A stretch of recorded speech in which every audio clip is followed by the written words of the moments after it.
Hey guys, welcome back to my channel. My name is Cheryl and today I'm here to bring you a book haul. It has been a while because your girl's been on a book buying ban. Trying to be on a book buying ban. It's not been going the smoothest, if I'm gonna be honest, because I don't have self-control. So this is just a small haul. It's not that big. I have 6 books to show you plus something a little extra book related on the side. And yeah, without further ado, let's just get into it. Now this book haul is mostly consisting of nonfiction. I think all but one book is nonfiction because I have been doing my best to read more nonfiction. I really enjoy nonfiction, but I don't pick it up that often. And I find that if I don't buy it, I don't read it. I know that's like really weird to say, but when I go to a library, I have a hard time being like, oh, let me just check out these like 7 nonfiction books.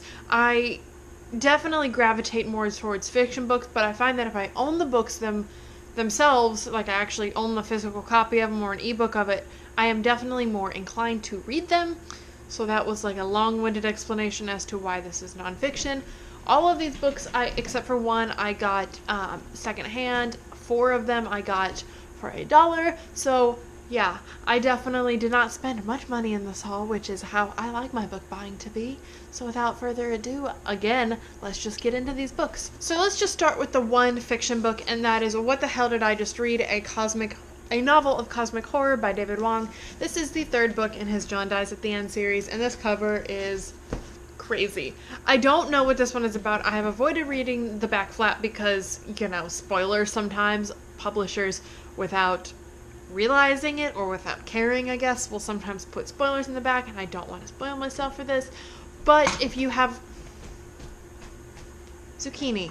Really? But if you have not heard me talk about this series, basically it starts with the first book, John Dies at the End, and it is about a group of friends, 2 guys, who battle the forces of evil and like crazy creatures from like parallel dimensions and worlds that you can only see once you've ingested this drug, and they have to fight a big bad guy, and it's crazy, it's funny, it's creepy, and so I'm hoping the adventure continues and is just as good.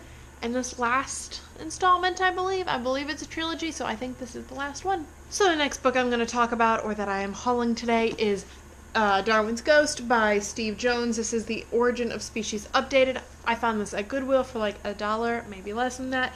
And once again, trying to read more nonfiction. And this sounded interesting. It seems to be like it says, an updated version of the Origin of Species, which I have read about half of already. And so I think he just looks at the Origin of Species, analyzes what Darwin had originally written, and then probably updates it with modern science, because stuff that Darwin originally wrote about is not necessarily accurate. They have discovered more things, and yeah, it's just updating the science about it. And I really like science, I really like Darwin, I really like evolution, and yeah, this is just right up my alley, and when I saw it for this cheap, I had to get it. So these next 4 books I got at my library always has some books for sale. They always have like a cart or 2 of books that are just books that they're taking off their shelf, multiple copies when they've got a new copy and replacing the old copy, that kind of thing. They're always really cheap. The hardcovers are 25 cents, so I got 4. And the first one is Cooking as Fast as I Can by Kat Cora. I'm a big fan of Iron Chef America, and she is frequently on the show as an Iron Chef, and this is just her like memoir. It says a chef's story of family, food, and forgiveness. So I'm very interested to read more about her life because I don't really know much about her beyond her cooking abilities, which are definitely better than mine. So it's not a very long memoir either. It's only a little over 200 pages. So I'm looking forward to picking this up at some point. Also, like, besides the fact that all these library books have like that shiny like library cover on them, they're all in like really good condition. And I'm gonna have to see if there's a way that I can take this cover off because it bothers me just a little bit. But when they're that cheap, I mean. So the 4th book that I'm going to haul for you guys today is The Real Doctor Will See You Shortly, A Physician's First Year by Matt McCarthy. Don't know anything about this man, don't really know anything about this book besides what I read in the description, as well as I read like the first half of the first page, and it seems just to be literally that. This man's experience as a physician in his first year, the crazy stuff he learned, the crazy stuff he saw, and so that really interests me, because being a doctor and all of that is like never interested me. I never could see myself going down that path in life, but it doesn't mean I don't find it interesting. So I definitely want to read this and see what he says it's actually like being a doctor, because you see it like portrayed on TV and stuff, but that's like TV. So this will get me a glimpse into the real life of it. So this next book I'm going to talk about is Obscene in the Extreme, The Burning and Banning of John Steinbeck's The Grapes of Wrath by Rick Wartzman. Once again, don't really know anything about this, but burning books and like censorship with books and stuff is a topic that really interests me and really fascinates me, because I'm very passionate about the fact that books should not be censored, should not be burned, etc. And so I know this for sure obviously focuses on The Grapes of Wrath specifically, but I'm very curious to see if it talks about other books in this at all. But yeah, I don't really know the story exactly behind why The Grapes of Wrath specifically was banned and then burned. So yeah, I'm gonna learn more about it, and this cover also is really, really cool. So yeah, to get it for 25 cents, can't beat that. So this last book I'm going to talk about is nonfiction, but it's different than all of the nonfictions I've talked about so far, and that is Wondrous Beauty, The Life and Adventures of Elizabeth Patterson Bonaparte by Carol Birkin. I love history. I don't know if I've said that before on this channel. I'm sure I have. I adore history. Like, this stuff, I can't get enough of it. And so this is a book, like I said, specifically about Bonaparte's wife, and I don't really know too much about her. This time period was not like my absolute favorite to study, but I'm still interested to read this. Once again, it's not a super long nonfiction. I don't even know if it's 200 pages. It is with the references. So it doesn't seem like it'll be too much of a drag to get through, because to be fair, some history books are really dense, are really heavy, and not that fun to read. However, shorter ones tend to be more up my alley, because they really gives you more of a concise view of whatever you're reading. Once again, trying to read more nonfiction. So now for the other things I'm going to haul in this haul. First off, look how adorable this bookmark is. My library had them for free, and obviously I had to pick one up because it has got a hedgehog on it. It is adorable, and it just says, fall into a good book. And who doesn't need more bookmarks? Because I seem to drop them.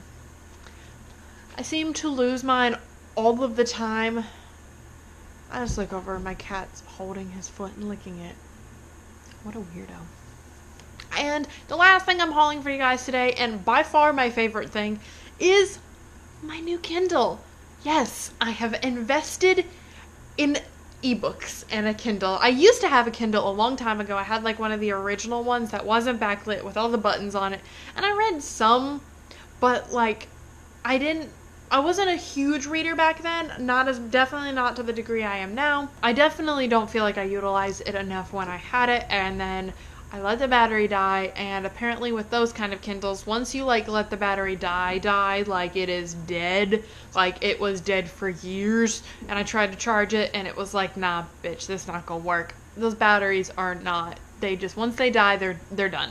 They're done with, especially like I said, it had been dead for years. Like I said recently, got married, had some extra money, and decided to get myself the Kindle Paperwhite. I have been reading quite a bit on this. In fact, I haven't really read any physical books at all this month, but I have been reading ebooks. I haven't finished any, but I've been reading ebooks. Despite how much it like pained me to do so, because I don't really like double buying books unless they are specific editions that I want, I rebought it as a paper or as an ebook, because y'all know that book was like 1,200 pages and a hardback, and just such a pain in the ass to read. And on this, it is so much more convenient.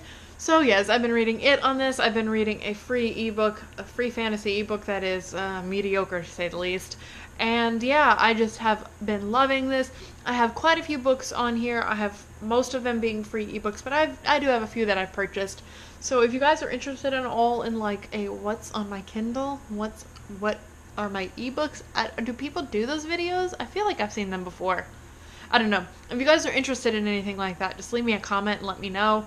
But I never thought I would be an e-reader person. I never thought I would be like, hey, I want all the ebooks, but yes, I do. I still love physical books, obviously, and I still don't I still want to buy them. However, the convenience of this is just so great. I love the fact that I can just flip back and forth between the two. It keeps my pages, and I can adjust the font, all that fun stuff. So that is all I am hauling for you guys today. Let me know in the comments down below if you have read any of these books. What are some nonfiction books you recommend? Because like I said, your girl's looking for more nonfiction because I want to be more worldly. Is that what nonfiction does? No, I just love nonfiction, and I feel like I barely have just scratched the surface of nonfiction. There are probably so many fantastic nonfiction books out there to read, but I don't even know where to look. I don't even know where to begin with nonfiction. Like, I know what I'm doing when it comes to like YA and fantasy, like adult fantasy and all that kind of stuff, but like I feel like I am a fish out of water when it comes to looking for good nonfiction. So if you guys have any recommendations, let me know down below, and I will see you guys in my next video. Bye!